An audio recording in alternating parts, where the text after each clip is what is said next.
মৰমৰ বন্ধু-বান্ধৱী তথা ছাত্ৰ-ছাত্ৰীসকল, আজি তোমালোকৰ বাবে আলোচনা কৰিবলৈ লৈছোঁ 2023 চনৰ উচ্চতৰ মাধ্যমিক চূড়ান্ত পৰীক্ষাৰ শিক্ষা বিভাগৰ পেপাৰখন। ইয়াত আমি সকলো কুৱেশ্যন আনসাৰ আলোচনা কৰিম। প্ৰথম আছে খালী ঠাই পূৰণ কৰা। দেশ আয়োগৰ পৰামৰ্শৰ আধাৰতে 1984 চনত অসম উচ্চতৰ মাধ্যমিক শিক্ষা সংসদ অসম চৰকাৰে গঠন কৰে। ইয়াৰ শুদ্ধ উত্তৰটো হ'ব কোঠাৰী আয়োগ। পৰিৱেশ শব্দটো মূল ফৰাচী ভাষাৰ দেশ শব্দৰ পৰা আহিছে, সেইটো হ'ল এনভাইৰনিয়াৰ শব্দৰ পৰা আহিছে। দেশ চনত জাৰ্মান দাৰ্শনিক ফ্ৰেডৰিক নিয়টে পোনপ্ৰথমবাৰৰ বাবে মূল্যবোধ শব্দৰ প্ৰয়োগ কৰিছিল। এইটো চি নম্বৰ প্ৰশ্ন আছে, এইটো হ'ব 1880।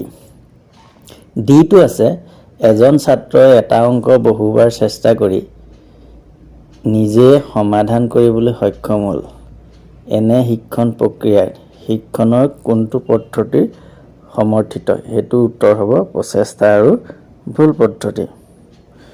ইয়াৰ পাছত ই নম্বৰ প্ৰশ্নটো আছে সামগ্ৰিকতাবাদী মনোবিজ্ঞানীসকলৰ মতে শিক্ষণ এক বৌদ্ধিক কাৰ্য যি শিক্ষাৰ্থীৰ দেশ অনুভৱ আৰু অন্তৰ্দৰ্শন ক্ষমতাৰ লগত জড়িত হৈ থাকে। সেইটো হ'ব পৰ্যবেক্ষণ। এফটো আছে দেশ মনোযোগত উদ্দীপকৰ তীব্ৰ প্ৰভাৱ থাকে। সেইটো উত্তৰ হ'ব অনৈচ্ছিক মনোযোগ। এটা বাক্যত উত্তৰ দিয়া। কোন চনত ভাৰত চৰকাৰে মহিলা সবলীকৰণৰ ৰাষ্ট্ৰীয় নীতি গ্ৰহণ কৰিছিল? ইয়াৰ উত্তৰটো হ'ব 2001 চন। সংবেদনাত্মক স্মৃতি কাক বোলে? আমাৰ ইন্দ্ৰিয়সমূহৰ জৰিয়তে পৰিৱেশৰ পৰা যি স্মৃতি আহৰণ কৰা হয় তাকে সংবেদনাত্মক স্মৃতি বুলি কোৱা হয়। পশ্চাদমুখী প্ৰতিৰোধ মানে কি? সময়ৰ ব্যৱধান নৰখাকৈ দুটা ভিন্ন বিষয়ৰ শিক্ষণ লাভ কৰিবলৈ যত্ন কৰিলে দ্বিতীয় বিষয়ৰ শিক্ষণে প্ৰথম বিষয়ৰ শিক্ষণক পাহৰাই দিয়ে, তাকে পশ্চাদমুখী প্ৰতিৰোধ বুলি কোৱা হয়। যেহেতু আছে বহুলক কাক বোলে? ইয়াৰ উত্তৰ হ'ব সামগ্ৰী শ্ৰেণীত যিটো ৰাশি আটাইতকৈ বেছিবাৰ বা বেছিকৈ ব্যৱহৃত হয়, একাধিকবাৰ ব্যৱহৃত হয়, সেই সংখ্যাটোক বহুলক বুলি ক'ব পৰা যায়। ভাৰতবৰ্ষৰ ক'ত প্ৰথম মুক্ত বিদ্যালয় আৰম্ভ হৈছিল? দিল্লীত।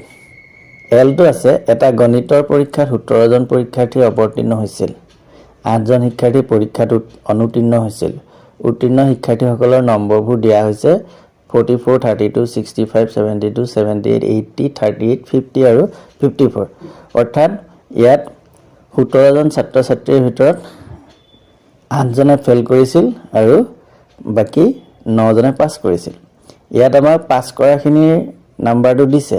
আমি ইয়াৰ পৰা কি উলিয়াব পাৰিম? পাছ কৰা যি ছাত্ৰ ছাত্ৰী আছিলে সেইখিনিক আমি একাদিক্ৰমে সজাই ল'ব পাৰিম। যিহেতু আমাৰ ছাত্ৰ ছাত্ৰীৰ সংখ্যা আছিলে কিমানজন? 17 জন। 17 জন যিহেতু এটা অযুগ্ম সংখ্যা, গতিকে 17 জনত হ'বলৈ হ'লে আমাৰ যিটো মধ্যমাৰ ফৰ্মুলা আছিলে n+1/2, যিটো টম ৰাশি সেইটোক ল'ব লাগে। গতিকে 17ৰ লগত এখন 18, 18ক 2 হৰণ কৰিলে 9 হ'ল, গতিকে 9তম ৰাশি। আমাৰ এটা কথা মনত ৰাখিব লাগিব, 8 জন ফেইল কৰিলে সেইকেইজনৰ আমি নাম্বাৰটো নাযাওঁ, আমি আনুমানিক ধৰি লৈছোঁ 30 তলত আছে। চ' একাদিক্ৰমে আমি সজালে কিমান পাম? 32টোৱে হ'ব আমাৰ 9 নম্বৰ পজিশ্যনৰ সংখ্যা। 8টাটো দিয়াই নাই, বাকী 9টাহে দিছে। 9 নম্বৰ আমি সৰুৰ পৰা ডাঙৰলৈ সজাই ল'লে, গতিকে সোঁমাজৰ সংখ্যা হ'বলৈ হ'লে সদায় 9 লাগিব। তোমালোকে হয়তো ভাবিব পাৰে 9টাৰ ভিতৰৰ মাজৰ সংখ্যাটো কিয় নিদিলে? সেইটো নহয়, আমাৰ 17 জনত উলিয়াব লাগিব। গতিকে 17 জনৰ পৰা উলিয়াবলৈ হ'লে আমাৰ 9 নম্বৰ ৰাশিটো হ'ব। এই 9 নম্বৰ ৰাশিটো হ'বলৈ হ'লে 8 জনটো ইতিমধ্যে আমাৰ দিয়াই নাই, 9 নম্বৰত তেলে 32 প্ৰথম হ'ব, গতিকে সেই ৰাশিটো হ'ব মধ্যমা। বাৰংবাৰতা বিভাজন তালিকাৰ বহুলক নিৰ্ণয়ৰ সূত্ৰটো লিখা। সেইটো হ'ল বহুলক সমান 3 পূৰণ মধ্যমা বিয়োগ 2 পূৰণ গড় মান। ঐচ্ছিক বা ইচ্ছাকৃত মনোযোগ কাক বোলে? অৰ্থাৎ যেতিয়া আমি কোনো উদ্দীপনাৰ প্ৰতি ইচ্ছা কৰি মনোযোগ দিওঁ তাক ঐচ্ছিক মনোযোগ বুলি কোৱা হয় বা ইচ্ছাকৃত মনোযোগ। শিক্ষণৰ মৌলিক অনুবন্ধন তত্ত্বৰ স্ৰষ্টা কোন আছিল? Ivan Pavlov. তলত দিয়া যিকোনো 12টা প্ৰশ্নৰ উত্তৰ দিবলৈ কৈছে। ছাত্ৰ ছাত্ৰীৰ ব্যক্তিত্ব বিকাশৰ বাবে মাধ্যমিক শিক্ষা আয়োগে আগবঢ়োৱা 2টা পৰামৰ্শ, এইটো প্ৰথম আছে। ইয়াত আমি এনেধৰণে ক'ব পাৰোঁ শাৰীৰিক মানসিক দিশৰ বিকাশ সাধন কৰিব লাগিব, সামাজিক আৰু ব্যৱসায়িক জ্ঞানৰ চাহিদা পূৰণ কৰিব লাগিব। এনেধৰণে আমি এই 2টা পৰামৰ্শ মাধ্যমিক শিক্ষা আয়োগৰ পৰা ল'ব পাৰোঁ। বিটো আছে ভাৰতবৰ্ষৰ মাধ্যমিক শিক্ষাত বৃত্তিমুখীকৰণৰ 2টা প্ৰয়োজনীয়তা কি কাৰণে লাগে মানে? সেইটো হ'ল প্ৰথম কথাটো হ'ল আমি এনেধৰণে লিখিব পাৰোঁ শিক্ষাক উৎপাদনমুখী কৰি তুলিবৰ বাবে মাধ্যমিক শিক্ষাক বৃত্তিমুখীকৰণ কৰাৰ প্ৰয়োজন। 2 নম্বৰতে শিক্ষাৰ্থীসকলৰ আত্মনিয়োগৰ পথ প্ৰশস্ত কৰাৰ লগতে দক্ষ মানৱ সম্পদ সৃষ্টিৰ বাবে মাধ্যমিক শিক্ষা বৃত্তিমুখীকৰণৰ প্ৰয়োজন। চিটো আছে পত্ৰ বা ডাকযোগে শিক্ষাৰ দুটা সুবিধা উল্লেখ কৰা। ইয়াৰ উত্তৰটো হ'ব 1 নম্বৰ বিভিন্ন কাৰণত নিয়মতান্ত্ৰিক বিদ্যালয় বা শিক্ষাৰ পৰা বঞ্চিত হ'ব লগা যিসকল ব্যক্তি সেইসকলক ডাকযোগে শিক্ষাৰ এক বিকল্প পন্থা হিচাপে শিক্ষা প্ৰদান কৰে। ডাকযোগে শিক্ষা কম ব্যয় সাপেক্ষ, এইকেইটা সুবিধাই আমি ক'ব পাৰোঁ। ডিটো আছে পৰিৱেশ শিক্ষাৰ দুটা উদ্দেশ্য। প্ৰথম কথাটো হ'ল পৰিৱেশ আৰু ইয়াৰ সমস্যা সম্পৰ্কে শিক্ষাৰ্থী বা ব্যক্তি সমাজ তথা বিভিন্ন গোটক সজাগতা আৰু সচেতনতা ভাৱ জাগ্ৰত কৰি তোলা। দ্বিতীয়টো হ'ল পৰিৱেশ আৰু মানুহৰ মাজত থকা পাৰস্পৰিক সম্পৰ্কৰ বিষয়ে উপলব্ধি কৰা শিক্ষাৰ্থী তথা ব্যক্তিসকলক সহায় কৰা। এই দুটা আমি লিখিব পাৰোঁ আৰু বহুত আছে, ইয়াৰ পৰা আমি এই দুটাই লিখিছোঁ। মহিলা সবলীকৰণৰ ধাৰণাটো ব্যাখ্যা কৰা। সমাজত প্ৰচলিত কিছুমান ধাৰণাৰ বাবে মহিলাসকল পুৰুষৰ অধীন হৈ থকা দেখা যায়। এই ধাৰণাবোৰ প্ৰত্যাহ্বান জনোৱাৰ বাবে বা পৰিৱৰ্তন আনিবৰ বাবে মহিলাৰ সামৰ্থ্য বঢ়োৱা প্ৰক্ৰিয়াক মহিলা সবলীকৰণ বুলি কোৱা হয়। ই মহিলাক সিদ্ধান্ত গ্ৰহণ কৰাৰ ক্ষেত্ৰত সহায় কৰাৰ লগতে আত্মবিশ্বাসী হৈ সমাজৰ যিকোনো পৰিস্থিতিৰ লগত সমাযোজন কৰাৰ ক্ষেত্ৰত সহায় কৰে। শিক্ষণৰ সংযোগপাত তত্ত্বটো কি? এফটো আছে দেই, আমি ইয়াত লিখিব পাৰোঁ শিক্ষণৰ সংযোগপাত তত্ত্বটো হ'ল উদ্দীপক আৰু প্ৰতিক্ৰিয়াৰ সংযোগ স্থাপনেই হ'ল শিক্ষণ। শিক্ষণৰ এই সংযোগপাত তত্ত্বৰ মুখ্য পৃষ্ঠপোষক বা উদ্ভাৱক হ'ল এডৱাৰ্ড লি থৰ্ণ্ডাইক। যিটো হ'ল স্মৃতি প্ৰক্ৰিয়াৰ লগত জড়িত যিকোনো দুটা পৰ্যায় লিখা। ইয়াত প্ৰায় 4-5টা পৰ্যায় আছে, তাৰ ভিতৰত আমি প্ৰথম দুটাই লিখিছোঁ শিক্ষণ লাভ আৰু অভিজ্ঞতা আহৰণ, আৰু 2 নম্বৰটো হ'ল সংৰক্ষণ।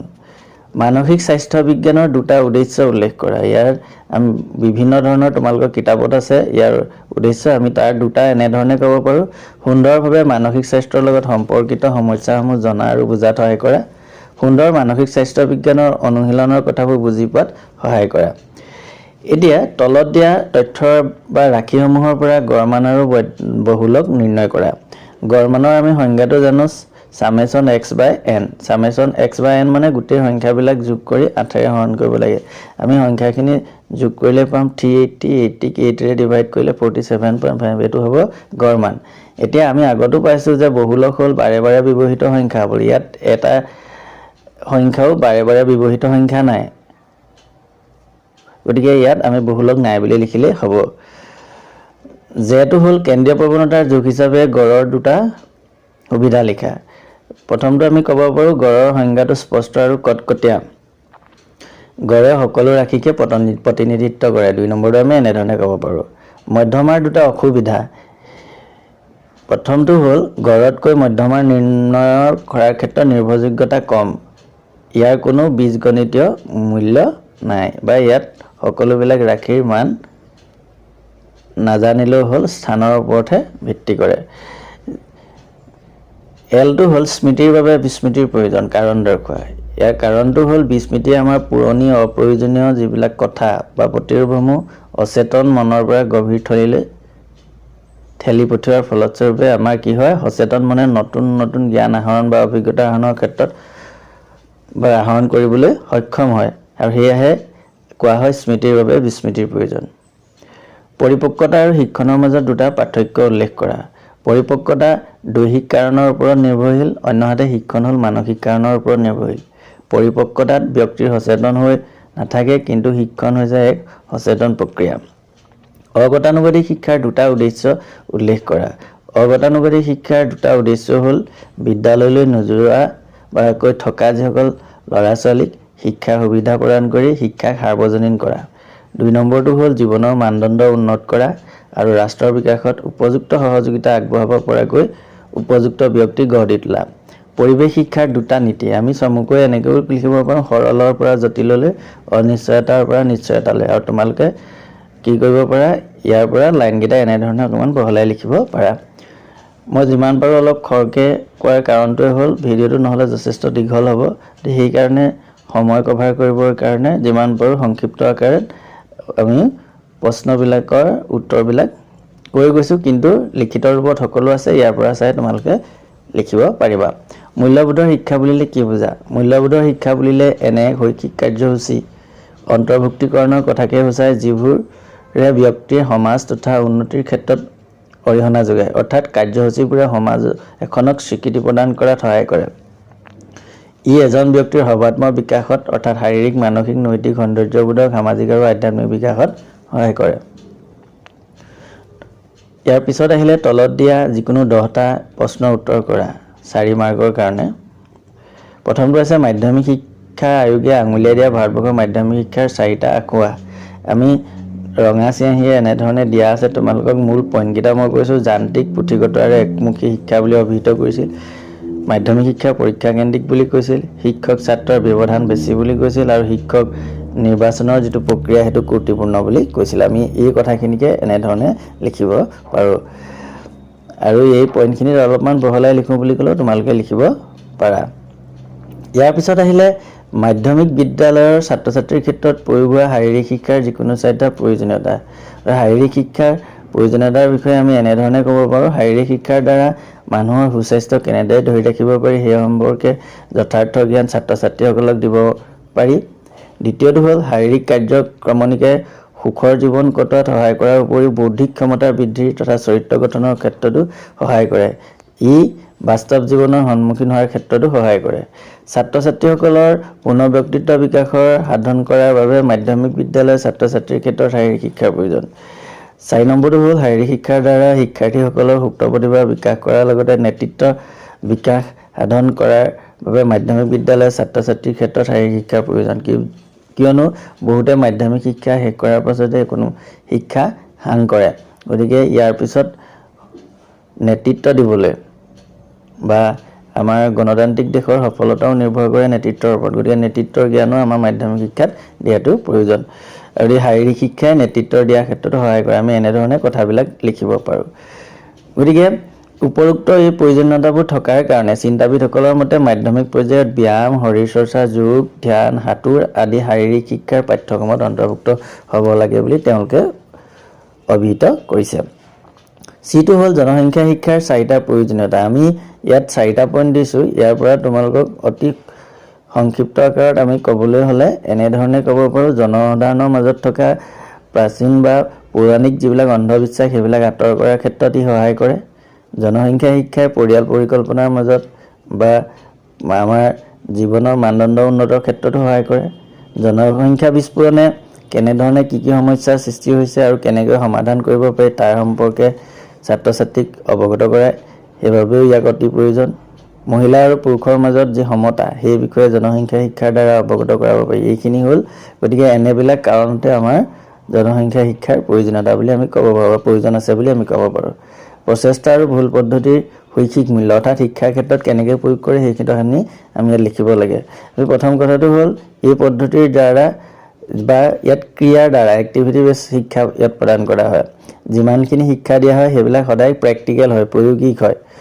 আৰু দ্বিতীয় কথাটো হ'ল এই শিক্ষাৰ যোগেদি নানা ধৰণৰ শৈক্ষিক সমস্যা সমাধান কৰিব পাৰি আৰু যিয়ে আমাৰ দৈনন্দিন জীৱনৰ পিছলৈ সমস্যা সমাধান কৰাৰ ক্ষেত্ৰত সহায় কৰে। ইয়াত অতি উচ্চ বুদ্ধিসম্পন্ন ব্যক্তিৰ প্ৰয়োজন নহয়। ইয়াত নিম্ন বুদ্ধিসম্পন্ন ব্যক্তিসকলেও এই পদ্ধতিৰ পৰা বৌদ্ধিক ক্ষমতা ইয়াত প্ৰয়োগেই নহয়। গতিকে সেইকাৰণে ইয়াত কি কৰিব পাৰি সেই ছাত্ৰ ছাত্ৰীৰ ক্ষেত্ৰতো ইয়াৰ প্ৰয়োগ কৰিব পাৰি। অনুশীলনক প্ৰাধান্য দিয়া হয়। অন্তৰ্দৰ্শন পদ্ধতিৰ 4টা বৈশিষ্ট্য। অন্তৰ্দৰ্শন পদ্ধতি হ'ল হঠাৎ সংঘটিত হোৱা। এটা কথাত ক'বলৈ গ'লে বিজুলী চমকৰ নিচিনাকৈ হঠাতে হয়। আমি যেতিয়া পৰিস্থিতিৰ সন্মুখীন হওঁ সমাধান কৰিবৰ কাৰণে আমি অকণমান ভাবিলে তাৰ সমাধান উত্তৰ ওলায়। ই অংশতকৈ সামগ্ৰিকতাৰ ওপৰত গুৰুত্ব দিয়া হয়। 3 নম্বৰটো হ'ল অংশবোৰৰ মাজত পাৰস্পৰিক সম্পৰ্ক জনাৰ ক্ষেত্ৰত সামগ্ৰিকভাৱে মনত উদয় হয় আৰু ইয়াত প্ৰচেষ্টা আৰু ভুল পদ্ধতিৰ নিচিনাকৈ অন্ধ অনুকৰণ পদ্ধতি ইয়াত পৰিহাৰ কৰা হয়। ই যি কৰে নিজে সমাধান কৰিব লগা হয়। শ্ৰেণীকক্ষত অনুশীলন পদ্ধতিৰ প্ৰয়োগ। শিক্ষকে বিভিন্ন পদ্ধতি ইয়াত প্ৰয়োগ কৰিব পাৰে। পাঠটো বাৰে বাৰে পঢ়াব পাৰে বুজি নাপালে। ছাত্ৰ ছাত্ৰীসকলক জ্ঞান সজীৱ কৰিবৰ কাৰণে পুনৰাবৃত্তি আৰু বা ৰিপিট কৰিবলৈ দিয়ে। ইয়াৰ ফলত হস্ত নিপুণতা আৰু কৰ্মদক্ষতা বৃদ্ধি হয় আৰু শিক্ষাৰ্থীৰ অবাঞ্ছিত আচৰণবিলাক কি কৰিব পাৰে অবাঞ্ছিত আচৰণ আৰু কাৰ্য পুনৰাবৃত্তি বন্ধ কৰি তাক নাইকিয়া কৰিব পাৰি। পুনৰাবৃত্তি বা অনুশীলনৰ জৰিয়তে শিক্ষাৰ্থীসকলক সদায় সু অভ্যাস গঠন কৰিবলৈ উপদেশ দিয়া উচিত। গতিকে এনেধৰণে বিভিন্ন কাৰ্য কৰি আমাৰ অনুশীলনৰ নীতি প্ৰয়োগ কৰিব পাৰি। বিস্মৃতিৰ যিকোনো 4টা শাৰীৰিক কাৰ্য ইয়াত আমি বহলকৈ আলোচনা কৰিছোঁ। মূল পইণ্টকেইটা মই কৈছোঁ। প্ৰথমে আছে বৃদ্ধাৱস্থা, দ্বিতীয়তে আছে মগজুত আঘাত পোৱা, শাৰীৰিক ক্লান্তিৰ কথা কৈছে আৰু ৰাগিয়াল দ্ৰব্য সেৱন কৰা, এইবিলাকৰ কাৰণেও বিস্মৃতি হ'ব পাৰে। অনুবন্ধন শিক্ষণৰ 4টা বৈশিষ্ট্য। গতিকে অনুবন্ধন শিক্ষণটোৰ বিষয়ে আমি যদি চাওঁ, ইয়াত কৃত্ৰিম উদ্দীপকে প্ৰাধান্য পায়। অনুবন্ধন শিক্ষণ এক যান্ত্ৰিক প্ৰক্ৰিয়া। ইয়াত তোমালোকে বহলকৈ লিখিব পাৰা, এইটো অনুশীলনৰ জৰিয়তে ইয়াক সংশোধন কৰিব পাৰি। আৰু অনুবন্ধন শিক্ষণৰ কাৰণে আমাৰ বাৰম্বাৰ ক্ৰিয়াৰ প্ৰয়োজন হয়, যাৰ প্ৰচেষ্টা কৰি থাকিব লাগিব। ইয়াত উচ্চ বুদ্ধিসম্পন্ন ব্যক্তিৰ দৰকাৰ নাই, ই সম্পূৰ্ণ ইন্দ্ৰিয় অনুভূতি, অৰ্থাৎ কৰি মেলি শিকে এই পদ্ধতিটো। গতিকে এনেধৰণে আমি ইয়াৰ বৈশিষ্ট্যবিলাক লিখিব পাৰোঁ। আইটো হ'ল মানসিক স্বাস্থ্য আৰু স্বাস্থ্য বিজ্ঞানৰ অৰ্থ ব্যাখ্যা কৰা। মানসিক বুলি কোৱাৰ লগে লগে আমাৰ মনলৈ কি হয়, মনৰ লগত জড়িত কথা বতৰাসমূহ আহে। স্বাস্থ্য বুলি কোৱাৰ লগে লগে আমাৰ কি হয়, সুস্থতাক বুজায়, অসুস্থৰ পৰা মুক্ত হোৱা বা নিৰোগী থকা। এনে দৃষ্টিভংগীৰ পৰা আমি ক'ব পাৰোঁ যে এগৰাকী লোকৰ কোনো বেমাৰ আজাৰহীন বা নিৰোগী হৈ থকা মানসিক যিটো অৱস্থা তাকে মানসিক স্বাস্থ্য বুলি কোৱা হয়। এতিয়া স্বাস্থ্য বিজ্ঞান শব্দটোৰ ইংৰাজী প্ৰতিশব্দ হ'ল মেণ্টেল হাইজিন। ই মূলতঃ গ্ৰীক শব্দ হাইজিন শব্দৰ পৰা আহিছে। এই হাইজিন শব্দটোৰ অৰ্থ হ'ল অফ হেল্থ, স্বাস্থ্যৰ কথা বতৰা। গতিকে স্বাস্থ্য বিজ্ঞানৰ দ্বাৰা অতি সৰলভাৱে এগৰাকী লোকৰ চাৰিওফালৰ সামগ্ৰিক অৱস্থাটো অসুস্থতা অথবা বেমাৰ আজাৰ হ'ব নোৱাৰাকৈ পৰিষ্কাৰ পৰিচ্ছন্ন কৰি ৰখা কথাটোকে বুজায়। আমি অকণমান বহল দৃষ্টিভংগীৰে যদি চাওঁ, তেতিয়াহ'লে দেখিম বিভিন্ন মনোবিজ্ঞানীয়ে ইয়াৰ বিভিন্ন সংজ্ঞা আগবঢ়াইছে। এই সংজ্ঞাসমূহৰ পৰাও আমি এটা কথা ক'ব পাৰোঁ যে মানসিক স্বাস্থ্য বিজ্ঞানে প্ৰণালীবদ্ধভাৱে মানসিক স্বাস্থ্য বজাই ৰখাৰ ওপৰত গুৰুত্ব প্ৰদান কৰে। এনে প্ৰক্ৰিয়াৰ বাবে সমাজত বসবাস কৰা সকলো লোকৰে মাজত সুন্দৰ মানৱীয় সম্পৰ্ক আৰু বান্ধোন বজাই ৰখাৰ ওপৰত গুৰুত্ব প্ৰদান কৰে। বা তোমালোকে ইয়াত হয়তো মানসিক স্বাস্থ্য বিজ্ঞানৰ 2-এটা যদি সংজ্ঞা দিলেও হ'ব। তলত দিয়া যিকোনো 4টা, এইবোৰ 6 মাৰ্কৰ প্ৰশ্ন। গতিকে ইয়াত আমি যথেষ্ট পৰিমাণে আমি ইয়াৰ মূল কথাখিনি বহলকৈ অকণমান লিখিব লাগিব। প্ৰথমটো আছে মাধ্যমিক শিক্ষা বুলিলে কি বুজায়। এইটো প্ৰথম চেপ্টাৰৰ পৰা আহিছে, স্বাধীনতাৰ পিছত অসমৰ মাধ্যমিক শিক্ষাৰ বিকাশ সম্পৰ্কে লিখা। এতিয়া আমাৰ মাধ্যমিক শিক্ষা বুলি কোৱাৰ লগে লগে প্ৰাথমিক আৰু উচ্চ শিক্ষাৰ মাজৰ যিটো শিক্ষা ব্যৱস্থা মাধ্যমিক শিক্ষা বুলি কয়। সাধাৰণতে ই বয়সন্ধি কালৰ শিক্ষা ব্যৱস্থা বুলি কোৱা হয়। এইটো লিখিলে 2 মাৰ্কৰ বা 1 মাৰ্কৰ কাৰণে এইটো হ'ব। ইয়াৰ পিছত আমাক দিছে স্বাধীনতাৰ পিছত অসমৰ মাধ্যমিক শিক্ষাৰ বিকাশৰ সম্পৰ্কে আলোচনা কৰা। ইয়াত আমি কোনবিলাক ক'ব পাৰোঁ, মুডালিয়াৰ আয়োগৰ পৰা আৰম্ভ কৰি নতুন শিক্ষানীতিলৈকে ইয়াৰ প্ৰয়োগ হোৱাৰ ফলত অসমৰ শিক্ষা ব্যৱস্থাত মাধ্যমিক শিক্ষাৰ ক্ষেত্ৰত কেনেধৰণৰ পৰিৱৰ্তনবিলাক আহিলে আমি সেই কথাখিনি ইয়াত ক'ব পাৰোঁ। আমি প্ৰথম ক'ব পাৰোঁ যে আমাৰ পৰীক্ষাবিলাক, যি আমাৰ মাধ্যমিক শিক্ষা পৰীক্ষা প্ৰথম অৱস্থাত 1926 চনৰ পৰা সেই পৰীক্ষা চলাই আছিল। কলিকতা বিশ্ববিদ্যালয়ে 1948 চনত ভাৰতবৰ্ষৰ বিভিন্ন নিচিনাকৈ অসমতো কি হ'ল, প্ৰথমখন বিশ্ববিদ্যালয় গুৱাহাটীত স্থাপন হ'ল। গুৱাহাটীত স্থাপন হোৱাৰ লগে লগে মাধ্যমিক শিক্ষা ভাৰটো কলিকতা বিশ্ববিদ্যালয়ৰ পৰা গুৱাহাটী বিশ্ববিদ্যালয়ে গ্ৰহণ কৰিলে। আৰু 1952-53 চনৰ মাধ্যমিক শিক্ষাৰ অনুমোদন ক্ৰমে 1962 চনত অসম মাধ্যমিক শিক্ষা বোৰ্ড গঠন হ'ল। আৰু ইয়াৰ ফলশ্ৰুতিতে 67খন হাইস্কুল উচ্চতৰ মাধ্যমিক বিদ্যালয়লৈ উন্নীত কৰা হ'ল। আৰু উচ্চতৰ মাধ্যমিক আৰু যিটো আমাৰ SSLC মেট্ৰিক পৰীক্ষা, 2টা পৰীক্ষা পৰিচালনা কৰিছিলে এই মাধ্যমিক শিক্ষা বোৰ্ডে। ইয়াৰ পিছত আমাৰ 1969 পৰা 70 চনত বহুতো বহুমুখী বিদ্যালয় স্থাপন হ'ল। আৰু ইয়াৰ সংখ্যা হ'লগৈ 70খন। হাইস্কুলৰ সংখ্যা বাঢ়ি 1200খন হ'লগৈ। অৰ্থাৎ কোঠাৰী আয়োগৰ পিছত আমাৰ অসমৰ মাধ্যমিক শিক্ষাৰ ক্ষেত্ৰত যথেষ্ট পৰিৱৰ্তন আহিবলৈ ধৰিলে। 1973 চনত অসমৰ মাধ্যমিক বিদ্যালয়ৰ সংখ্যা 1500 হ'ল। অৰ্থাৎ বিদ্যালয়ৰ সংখ্যা বাঢ়িবলৈ ধৰিলে। কোঠাৰী আয়োগৰ অনুমোদন ক্ৰমে উচ্চতৰ মাধ্যমিক শিক্ষা সংসদ কাউন্সিল গঠন হ'ল 1984 চনত। আৰু ইয়াৰ পাছত উচ্চতৰ মাধ্যমিকৰ পৰীক্ষাৰ পৰা আৰম্ভ কৰি পাঠ্যক্ৰমলৈকে সকলোবিলাক কাম পৰিচালনা কোনে কৰিলে, কাউন্সিলে কৰিবলৈ ধৰিলে সংসদে। আৰু +2 আৰ্হিত আমাৰ অসম চৰকাৰে জুনিয়ৰ কলেজো গঠন কৰিছিল। ইয়াৰ পিছত আমি ক'ব পাৰোঁ 1986 নিউ এডুকেশ্যন পলিচিৰ বিষয়ে। নিউ এডুকেশ্যন পলিচি অহাৰ লগে লগে বাকী ৰাজ্যবিলাকৰ নিচিনাকৈ অসমৰ মাধ্যমিক শিক্ষাৰ ক্ষেত্ৰতো বহুতো পৰিৱৰ্তন হ'ল। অসমৰ প্ৰথম অৱস্থাত 7খন নৱোদয় বিদ্যালয় স্থাপন হ'ল। ইয়াৰ পিছত বহুকেইখন বৃত্তিমুখী অনুষ্ঠান হ'ল। ইয়াৰ উপৰিও 150খনমান উচ্চতৰ মাধ্যমিক যিখন স্কুল, সেই স্কুলবিলাকত বৃত্তিমুখী শিক্ষাৰ ব্যৱস্থা কৰা হ'ল। এনেকৈয়ে আমি যদি চাবলৈ যাওঁ, মাধ্যমিক শিক্ষাৰ উন্নতিৰ কাৰণে স্বাধীনতাৰ পাছত অসমত বিভিন্ন পদক্ষেপ চৰকাৰেও গ্ৰহণ কৰিছিল আৰু ইয়াৰ ক্ষেত্ৰত নতুন নতুন কাৰ্যসূচী গ্ৰহণ কৰা হৈছে আৰু নতুন নতুন আইন প্ৰণয়ন কৰা হৈছে আৰু ইয়াৰ ফলশ্ৰুতিত মাধ্যমিক শিক্ষা যথেষ্ট পৰিমাণৰ পৰিৱৰ্তন হোৱা দেখিবলৈ পোৱা যায়। বিটো হ'ল অগতানুগতিক শিক্ষা কাক বোলে, ইয়াৰ বৈশিষ্ট্যসমূহ লিখা। আনুষ্ঠানিক শিক্ষাৰ বাহিৰত সুপৰিকল্পিতভাৱে যি শিক্ষা ব্যৱস্থা প্ৰচলন কৰা হয় তাকে অগতানুগতিক শিক্ষা বুলি কোৱা হয়। কিছুমান শিক্ষাবিদে ক'ব বিচাৰে যে যি শিক্ষা বিদ্যালয়ৰ চাৰিবেৰৰ মাজত আবদ্ধ নহয় কিন্তু কোনো শিক্ষা প্ৰতিষ্ঠানৰ আংশিক নিয়ন্ত্ৰণ থাকে তাকে অগতানুগতিক শিক্ষা বুলি কোৱা হয়। 1 মাৰ্কৰ কাৰণে এইটো লিখিলে হ'ব। বৈশিষ্ট্যবিলাক যদি কওঁ, শিক্ষাক জীৱনব্যাপী প্ৰক্ৰিয়া হিচাপে গঢ় দি তোলা, সকলোৰে বাবে শিক্ষা ব্যৱস্থা কৰা, ইয়াৰ পৰা সুবিধা ল'ব পাৰে। দ্বিতীয়টো হ'ল এই শিক্ষা ব্যৱস্থা নমনীয় শিক্ষা ব্যৱস্থা। তৃতীয়টো হ'ল ই চাহিদা ভিত্তিক, সমাজৰ চাহিদা ভিত্তিক। ইয়াত সদায় কাৰ্যকৰী শিক্ষণৰ ওপৰত গুৰুত্ব দিয়ে। এই শিক্ষা ব্যৱস্থা সময় সাপেক্ষ শিক্ষা ব্যৱস্থা। এই শিক্ষা ব্যৱস্থা মিতব্যয়ী শিক্ষা ব্যৱস্থা।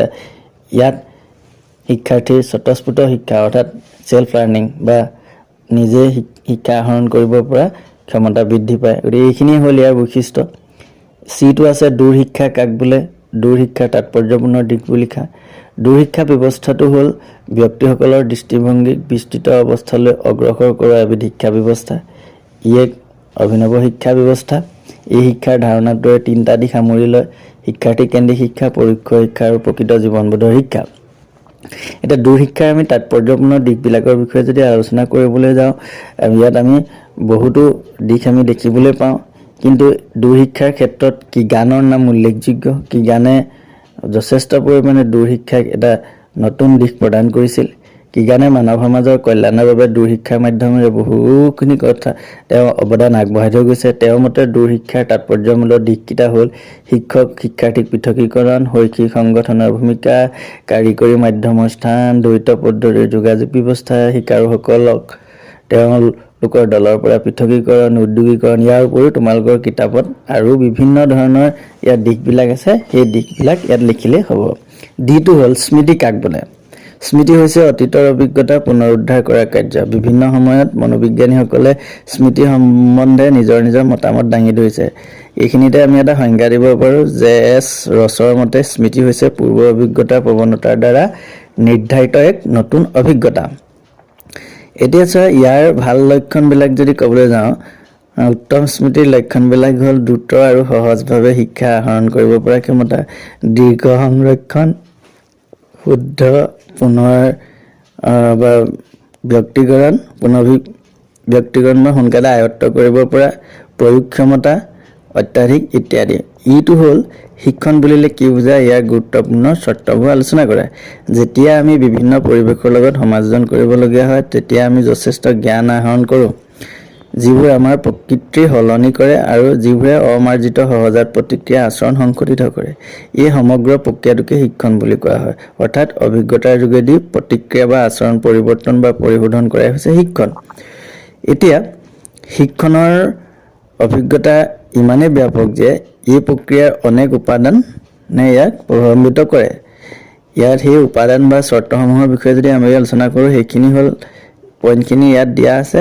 ইয়াৰে কেইটামান পইণ্ট তোমালোকে আলোচনা কৰি দিলে হ'ব। মূল পইণ্টখিনি হ'ল দৈহিক উপযুক্ততা, ক্লান্তি বা অৱসাদমুক্ততা, অনুশীলন, বয়স আৰু লিংগ, শিক্ষণ পদ্ধতিৰ লক্ষ্য সচেতনতা, আগ্ৰহ আৰু অভিৰুচন, মনোভাৱ, অতিৰিক্ত শিক্ষণ, অৰ্থপূৰ্ণ বিষয়বস্তু ইত্যাদি। ইয়াৰে ভিতৰত তলত প্ৰায় 4টা মান ব্যাখ্যা কৰা হৈছে। ইয়াৰ পিছত আহিলে তলৰ বাৰংবাৰতা বিভাজন তালিকাৰ পৰা চতুৰ্থক বিচ্যুতি নিৰ্ণয় কৰা, F2। এতিয়া ইয়াত ক্লাছ ইণ্টাৰভেলবিলাক দিয়া আছে, এফালে ফ্ৰিকুৱেঞ্চি বা বাৰংবাৰতা দিয়া আছে। ইয়াত আমি কি কৰিব পাৰোঁ, চতুৰ্থক বিচ্যুতি উলিয়াবলৈ কাৰণে আমি এটা কাম কৰিব পাৰোঁ। ছাইডত কামুলেটিভ ফ্ৰিকুৱেঞ্চিটো আমি উলিয়াই ল'বও পাৰোঁ, নল'লেও একো আপত্তি নাই। এতিয়া ইয়াত আমি ৰঙা কালাৰে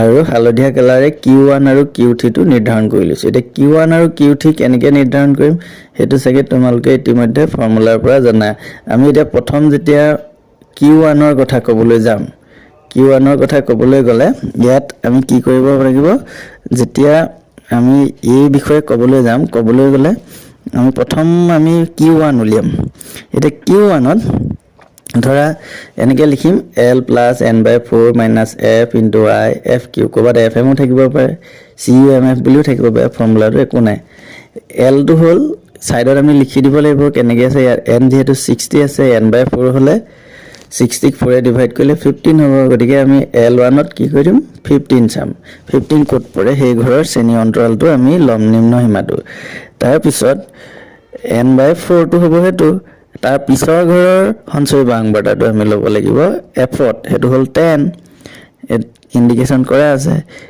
আৰু I হ'ল ক্লাছ ইন্টাৰভেলৰ ভাগ দৈৰ্ঘ্যটো দিটো 5 আছে আৰু fq টো হ'ল ইয়াৰ বাৰংবাৰটাটো 6 হালধীয়া ৰঙত দিয়া আছে গতিকে আমি এই ফৰ্মুলাটো যেনেকৈ আছে তেনেকৈ পাতি যোগ বিয়োগ যেনে ধৰণে আছে তেনে ধৰণে কৰাৰ ফলত আমি পালো Q1 টো 53.67 এতিয়া Q3 উলিয়াম একে L plus 28n by 4 minus f into I fq ইয়াতো Q3 মানটো আমি যদি উলিয়াম সো n by 4 মানটো আমি 15 পাইছো গতিকে 28n by 4 মানে 3 into 15 45 এতিয়া আমি তলৰ পৰা হিচাপ কৰিম 45 ক'ত পৰে তালিকাখনত হেতু হলকে 43 আছে 45 আমি এই ঘৰত আছে বুলি সেইকাৰণে Q3 লিখিছো 50 থকা ঘৰত যি ঘৰত কামুলেজি ফ্ৰিকোয়েন্সি আছে ইয়াৰ নিম্ন সীমাটো হ'ব 69.5 fq হ'ব 7 f হ'ব 43 I টো একে 5 হ'ব ইয়াত আমি এনে ধৰণে দিয়া আছে উটেইটা আৰু এতিয়া L ৰ ঠাইত L ৰ মান বহাবা n ৰ ঠাইত n ৰ মান fq ঠাইত fq গুটেইখিনি বহুৱাৰ ফলস্বৰূপে 45 to 43 2 হ'ব 2 into 5 10 10 by 7 ইয়াত কৰিলে 1.43 হ'ব 69.5 to 10 ধৰণে ৰাখিবা লাষ্টত যোগ কৰি দিবা 70.93 হ'ল আমাক উলিয়াবলৈ দিছে চতুৰ্থক বিজুতি গতিকে q = half of q3 minus q1 বা q3 minus q1 divided by 2 70.93 minus 53.67